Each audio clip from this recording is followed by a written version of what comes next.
But look, another man that knows everything about playoff campaigns at Brentford is Mr. Brentford himself, Peter Gillam, and I am over the moon to say he's with us now. How's it going, Peter? All good, thank you very much. Yeah, relax. It's another day. We move on, so I feel really good. Good stuff. Look, first of all, I just wanted to say how amazing it's been hearing your voice at the games. It's tough not being there for us, but you've helped us really feel connected and feel close to it all, and it's unbelievable how loud you are as well still. Well, I can be loud, but the microphone always helps in the PA system. I just feel honoured to do it, to be honest. You know, I remember saying I did an interview on Sky, and I just felt I was representing 10,000 odd people there. That might be a little bit presumptuous of me, but I'm very honoured to be at the stadium to watch it. And I think the players deserve to have exactly what I would do on a match day, and that's what I do on a match day. So, yeah, honoured, but absolutely love it. Yeah, it's given us all the feels. And to be fair, look, we're speaking, it's not 24 hours since that final whistle against Barnsley. We've got to talk about it. How are you feeling today? I felt great today. You know, I had to say, one of these people, I've been watching Brentford for decades now, and I'm one of these people who can get over a defeat very quickly. It means everything to me. I'm as fervent a Bees fan as you will get. But once we've lost, there's nothing you can do about it. You really can't do about it. You know, it's disappointing, but it's behind us now. And I've always feel the same with every game in any season. Once that's out of the way, is what we can do. The players can do something about it, and the coaches can do something about it. But I, as an individual, can do absolutely nothing. And therefore, you know, I have to look forward. You know, I have to look forward to the next game, and I am. You know, we're coming up to a 3-game tournament. We just finished a 9-game tournament. It was a 37-game tournament prior to that. So it's a 3-game tournament. We go into it in good stead. We are the best team there. You know, of the 22 teams left in the division, we're the best, and therefore of the 4, our record stands against anybody. So yesterday, disappointed, final whistle, but then it's all about looking ahead, what we can do next. That's good. Hi, Peter. You know the lads better than anyone. How would they be feeling right now? The player, I mean, they'll be dejected, but I just like to think they're in the right mindset. I mean, the coaches would have spoken to them about it, and that's important. We have a players' WhatsApp, and in fairness, that's been really positive, and I think that's good. And I have to say, and I don't want to single anybody out, but I will. In Pontus, we've got a fantastic club captain and a players' captain. And the words that he comes out with, and he has been instrumental all the way through this season. And he will say the right thing at the right time. And that's just been so important on that players' WhatsApp for the players. But it's been positive on there today. And it has to be, you know, and I like to think they think a bit like me. It's bitterly disappointing for them.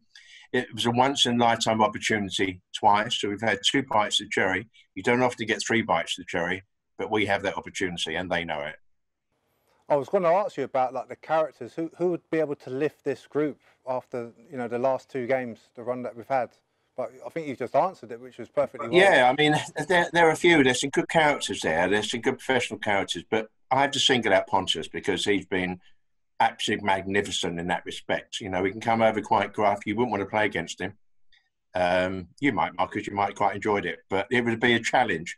But off the pitch, he's been an absolute incredible leader. I mean, I know you tend to see when teams come out, they're obviously led by the captain. But even now, if you look in lockdown games, when they're just sort of mingling in the tunnel, and you see the other team just sort of wander out, Brentford will always wait for Pontus before they come out. And I think it shows, for me, it just shows the respect the players have for him.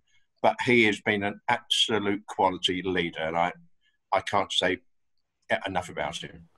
And look, you'll have seen a few playoff campaigns not always gone to plan over the years, and Marcus has been part of a couple. What is key to a playoff campaign? To key? Well, it's just, I mean, the player, if you like, at the moment, they have to default to where they are. They know the quality they have. Forget about the little bits that may not have gone right last night and the last couple of games. But I think their mind has to default to that. They have to just regather themselves, as anybody would. If anything in life goes wrong, it goes wrong. We don't normally have hundreds of thousands of people watching like they might have had on TV last night. We go about our things at work, we make a mistake, and then we just think, right, we've got to improve, we've got to get better. We know we're better than that. And the players have to think that. It's good, this sort of playoff, because we've had playoffs in the past where it's been quite elongated. It's gone on for a number of weeks, and then Brentford, the players went away in between the second playoff game before the final and went overseas. And I just think it's important to get game after game after game. And I just think they want to get back in that pitch again to sort of get over the last couple of results, and they'll be desperate to get out there on Sunday. Okay, so Peter, what about the approach for the playoffs? What sort of mentality will we have? Well, it's again, we've got good leaders. We've got Pontus, we've got Thomas, we've got Brian, we've got so many good people in the club and in the playing side, and the players and the coaches. You know, I spoke about Pontus. I've got to speak about Thomas. I mean, anybody who's seen him in an interview, he's absolute quality. He's somebody you want to sit and listen to. You can listen to for hours.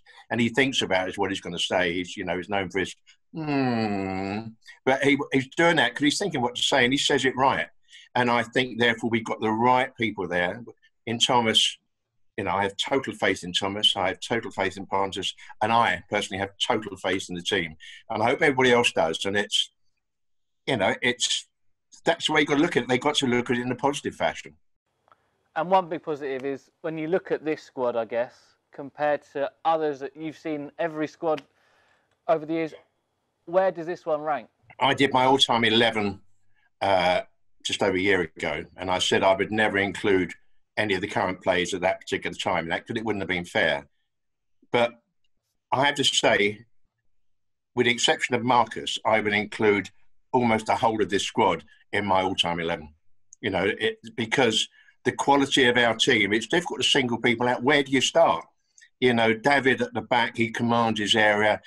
Our defence, Ethan and Pontus in the middle, he got good cover with Justin. Rico has been absolute quality. The experience that Henrik has. In midfield, we've got, sometimes they're not always on their game, but the amount of changes we can do in midfield. And then up front, just picking those three, BMW. Well, you can't go wrong with that. Our record stands for itself this season.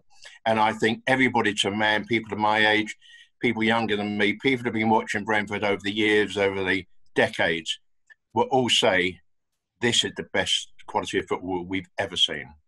So it's difficult to pick out an individual. We can pick out Saeed, his absolute quality. He could win a game on his own. But so can Oddie's goals, so can Pontus' defence, so could David's saves. It's everybody contributes. It's a team effort. The whole thing's a team effort, coaches and the players. It's just one team, and it would be difficult to pick out. I mean, we might all have our favourites, but this squad would stand against any team in the past. I didn't see them. I mean, I was 2 months old when we went down, or we came out of the Premier, or what was the Premier then, League One. That was in May 1947. I was born in March 1947, so don't blame me. But we've had 73 years of hurt ever since there. And we probably had, prior to that, we might have had some very good teams when we were in the old First Division.